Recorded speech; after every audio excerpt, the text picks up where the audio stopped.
అందరికీ నమస్కారం.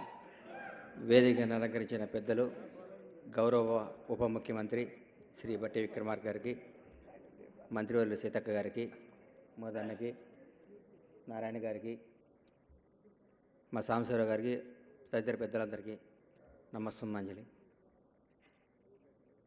గద్దర్ గారితో చూస్తూ పెరిగిన వాళ్ళని మేము. ఒక్కొక్క రోజు నాకు గద్దర్ గారు వస్తే గుండె ఆగిపోయేది. ఎందుకంటే గద్దర్ గారు ఉదయం 8ంటికి పవన్ కళ్యాణ్ గారి దగ్గరికి వచ్చేవారు. నేను అప్పటికే ఆయన షూటింగ్ రెడీ అవుట్ చేయడానికి నేను రెడీ చేసేవాడిని. సార్ తొందరగా వెళ్దాం, చాలామంది ఆర్టిస్టులు ఉన్నారని. గద్దర్ గారు అడుగు పెడితే ఆ రోజు షూటింగ్ క్యాన్సిల్. ఉదయం 9 నుంచి నైట్ 9 దాకా ఇద్దరు రూమ్లో ఏం మాట్లాడుకునేవారో మాకు తెలియదు. ఒకరోజు నేను అడిగాను, ఏం సార్ అంతసేపు మాట్లాడతారంటే, గద్దర్ గారు ఒక వ్యక్తి కాదు, ఒక పుస్తకం, ఒక వెలుగు, మనుషులు ఎట్లా బతకాలి, ఎట్లా ఉండాలి, ఎట్లా జీవించాలి, ఎవరు ఎలా ఉండాలని చెప్పే ఒక జ్ఞాని.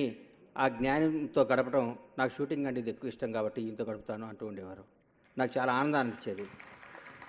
అలాగే గద్దర్ గారిని ఈరోజు నాకు ప్రతిరోజు గద్దర్ గారు గుర్తొస్తున్నారు. నేను బట్టెని కలవడానికి వెళ్తే బట్టెన్ ఇంట్లో ఇందిరాగాంధీ గారు, అంబేద్కర్ గారు, రాహుల్ గాంధీ గారు ఫోటోలతో పాటు గద్దర్ అన్న, బట్టి గారు ఇట్లా శ్రీరామచంద్రుడు, హనుమంతుడు చిన్నప్పుడు ఫోటోలు ఇట్లా వాటేసుకున్నట్టు చూస్తుంటే, ఆ ఆప్యాయత చూస్తుంటే నాకు ఫస్ట్ టైం ఆ ఫోటో చూడంగానే కళ్ళు చెమర్చాయి. నిజంగా ఒక బంధం ఇట్లుంటుందా, ఒక ప్రేమ ఇట్లుంటుందా, ఇదేంది ఒక తండ్రి కొడుకుల బంధమా, ఒక అన్నదమ్ముల బంధమా, ఏం బంధం ఇది? ఆ ఫోటోలో ఒక లైవ్నెస్ అంత అద్భుతంగా చూసుకున్నాను. ఈ ప్రతి ఒక్కళ్ళకి ఆయన మీద ఉన్న గౌరవాన్ని బట్టి గారు చూపిస్తుంటే నాకు కడుపు నిండిపోయింది. అలాగే గత 10 సంవత్సరాలు 2014 తెలుగు రాష్ట్రం విడిపోయినాక గత ప్రభుత్వం మా సినిమా రంగంని ఎప్పుడు ఎక్కడ పట్టించుకోలేదు. ఎప్పుడు ఏ రోజు కూడా గద్దర్ గారిని గేటు బయట పెడితే గత ప్రభుత్వం, మా ప్రభుత్వం గద్దర్ గారిని ప్రజల గుండెల్లో పెట్టింది. గుండెల్లో పెట్టుకొని